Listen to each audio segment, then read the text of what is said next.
दोस्तों नमस्कार, आप सभी का स्वागत है। आज के इस वीडियो में हम बात करेंगे इस वीडियो में एलटी ग्रेड के बारे में संपूर्ण जानकारी, कौन कौन आवेदन कर सकता है, इसमें जो है चयन कैसे होता है, चयन की प्रक्रिया क्या है और इस बार क्या क्या बदलाव हुए हैं, क्या माइनस मार्किंग है या नहीं, इन सभी चीज़ों पर बात करेंगे। एग्जाम कब तक होगा, एग्जाम पैटर्न क्या है, सिलेबस क्या है, इन सब की हम बात करेंगे। तो वीडियो को शुरुआत से अंत तक दिखेगा। ये रिक्वेस्टेड वीडियो है। अगर आपने डीएलएड कर रखा है या बीएड कर रखा है और आप ये जानना चाहते हैं कि हमारे लिए ये वैकेंसी है या नहीं, तो कंप्लीट वीडियो वॉच करिएगा। सबसे पहले बात कर लेते हैं एलटी ग्रेड है क्या। आपने अपने शहर में गवर्नमेंट इंटर कॉलेज देखा होगा या सुना होगा, जीआईसी जिसको कहते हैं।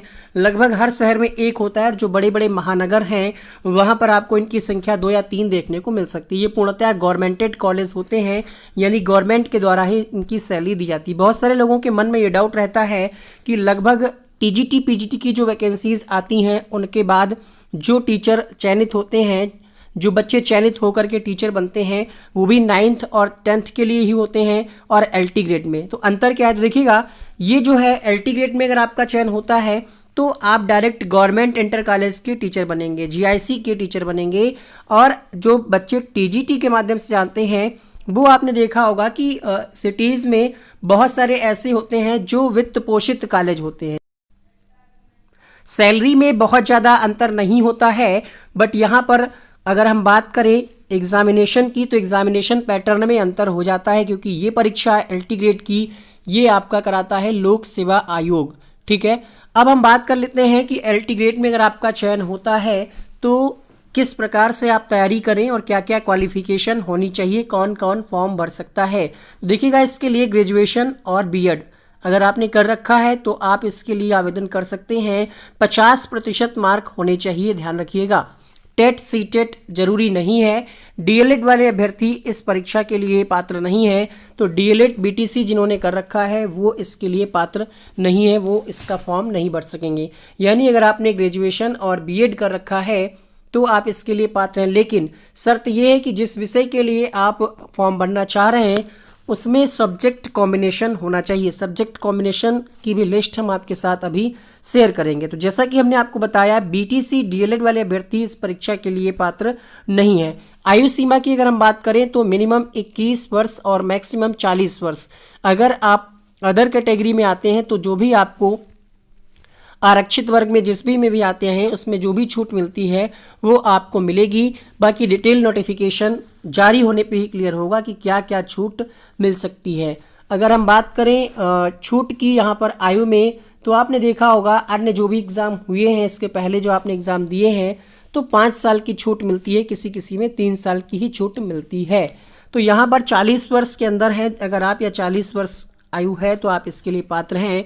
एग्जाम पैटर्न की बात करें तो पहले एक एग्जाम होता था जिसमें 30 नंबर का आपका जीएस वाला सेक्शन था और 120 नंबर का आपका था मेन सब्जेक्ट, जिस भी सब्जेक्ट से आप फॉर्म भरेंगे। सोशल साइंस हो गया, साइंस हो गया, मैथमेटिक्स हो गया, इंग्लिश हो गया, हिंदी हो गया, तो उसके 120 क्वेश्चन और 30 क्वेश्चन जो होते थे जीएस के वो सबके लिए कॉमन। बट ये परीक्षा लोक सेवा आयोग करा रहा है तो इसका कठिनाई का स्तर काफ़ी अच्छा होता है। तो अब ये अंतर क्या हो गया है, पहले जो 2018 में वैकेंसी आई थी उसमें एक पेपर था, कोई इंटरव्यू नहीं था, डायरेक्ट चयन हो जाता था। बट अभी क्या है, अभी एक चरण में भर्ती व्यवस्था को समाप्त करने का निर्णय लिया गया है। अब ये परीक्षा 2 होगी, मतलब जैसे प्री और मेन। प्री परीक्षा अलग होगी, मेन परीक्षा अलग होगी। अगर आप प्री में पास कर पाएंगे, अगर आप प्री एग्ज़ाम को क्वालिफाई कर पाएंगे तभी आपको मेन में सम्मिलित किया जाएगा, मेन के लिए आपको मौका दिया जाएगा। ठीक है, एग्ज़ाम डेट की बात करें तो नोटिफिकेशन आने के बाद मुश्किल से 2 या 3 महीने के अंदर एग्ज़ाम करा लिया जाएगा और जैसे ही नोटिफिकेशन आएगा उसमें इसकी डेट दी होगी। क्योंकि टीजीटी पीजीटी की अभी डेट नहीं दी गई है, बट इसमें डेट डिक्लेयर पहले ही कर दी जाएगी।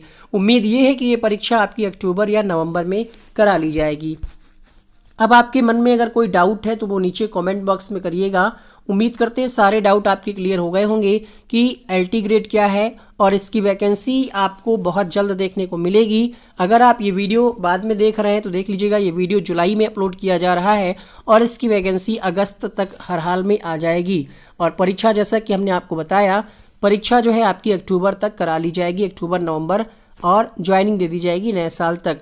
तो LT ग्रेड की अगर आप तैयारी करना चाहते हैं तो वीडियो को अंत तक देखिएगा। अब हम बात करेंगे यहाँ पर सिलेबस की।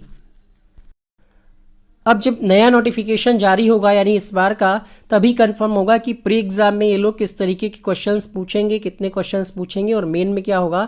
पिछली बार जो परीक्षा हुई थी यहाँ पर आप देख पा रहे होंगे 1/3 माइनस मार्किंग का प्रस्ताव था, यानी उम्मीदवार द्वारा प्रत्येक प्रश्न के लिए दिए गए एक गलत उत्तर के लिए प्रश्न हेतु नियत किए गए अंकों का 1/3, यानी अगर आप एक उत्तर गलत करते हैं, ठीक है, तो यहाँ पर 1/3 यानी 3 उत्तर अगर आप गलत करते हैं तो 1 नंबर आपका सही वाला भी कट जाएगा। यदि उम्मीदवार द्वारा कोई भी प्रश्न हल नहीं किया जाता है तो उत्तर नहीं दिया जाता है तो उसके लिए कोई दंड नहीं लिया जाएगा। यहाँ पर क्वालिफाइंग मार्क्स की अगर हम बात करें तो मिनिमम कैटेगरी वाइज यहाँ पर मिनिमम जो है क्वालिफाइंग मार्क्स निर्धारित किए गए हैं। तो अगर आप अनुसूचित जाति अनुसूचित जनजाति में आते हैं तो 30% मार्क्स होने चाहिए जो आपका एग्जाम होगा, और अदर कैटेगरी के लिए यानी अदर नहीं कह सकते, सामान्य कैटेगरी के लिए 40% से कम अंक अगर प्राप्त करेंगे तो चयन सूची में सम्मिलित नहीं किए जाएंगे। इसके अलावा हम यहाँ पर दिखाते हैं आपको सब्जेक्ट कॉम्बिनेशन की बात करें, और पदों की संख्या लगभग जानकारी के हिसाब से 10,000 हो सकती है। ये देखिए, ये पिछला नोटिफिकेशन है, इसमें इस प्रकार से रिक्त पदों की संख्या दिखाई गई थी, हिंदी अंग्रेजी अनारक्षित, इस प्रकार से नोटिफिकेशन जारी होगा तो आप इस बार का देख पाएंगे। आवेदन शुल्क की बात करें तो बहुत अधिक शुल्क नहीं लिया जाएगा, इसके लिए टेंशन फ्री रहिएगा। 100 या 200 रुपये ही होगा, 125 रुपये यहाँ पर आप देख पा रहे होंगे। अब हम यहाँ पर बात करेंगे सब्जेक्ट कॉम्बिनेशन की, और इसका PDF हम आपको टेलीग्राम ग्रुप में शेयर कर देंगे, आप देख लीजिएगा। सब्जेक्ट कॉम्बिनेशन की अगर हम बात करें तो यहाँ पर शैक्षिक अर्हताओं वाले सेक्शन में आप देख पा रहे होंगे हिंदी के लिए अगर आपने ग्रेजुएशन में हिंदी रखा है, अगर आपने संस्कृत नहीं लिया है तो आप इसके लिए पात्र नहीं होंगे। यहाँ पर लिखा हुआ है भारत में किसी मान्यता प्राप्त विश्वविद्यालय से एक विषय के रूप में हिंदी के साथ स्नातक उपाधि और एक विषय के रूप में संस्कृत के साथ इंटरमीडिएट अथवा संस्कृत के साथ समकक्ष परीक्षा, यानी हिंदी के साथ संस्कृत भी होना जरूरी है। इसी प्रकार से इंग्लिश की बात करें तो अंग्रेजी साहित्य के साथ स्नातक की उपाधि अथवा सरकार द्वारा मान्यता प्राप्त कोई समकक्ष उपाधि। गणित की बात करें तो यहाँ पर मान्यता प्राप्त विश्वविद्यालय से एक विषय के रूप में गणित के साथ स्नातक की उपाधि। विज्ञान की बात करें यहाँ पर तो भौतिक विज्ञान और रसायन विज्ञान के साथ स्नातक की उपाधि अथवा सरकार द्वारा मान्यता प्राप्त कोई समकक्ष उपाधि। सामाजिक विज्ञान में ध्यान देने वाली बात यह है कि भारत में किसी मान्यता प्राप्त विश्वविद्यालय से इतिहास, भूगोल, राजनीतिक विज्ञान, अर्थशास्त्र, इनमें से कोई 2 सब्जेक्ट आपके होने चाहिए। ध्यान से देखिएगा, यहाँ पर इतिहास, भूगोल और राजनीतिक विज्ञान, अर्थशास्त्र, इनमें से कोई 2 विषय होंगे अगर आप तो सोशल साइंस के लिए एलिजिबल होंगे। कंप्यूटर के लिए आप यहाँ पर देख लीजिएगा, विज्ञान स्नातक, कंप्यूटर एप्लीकेशन में स्नातक, ये कंप्यूटर की अर्हता है, उर्दू की अर्हता है।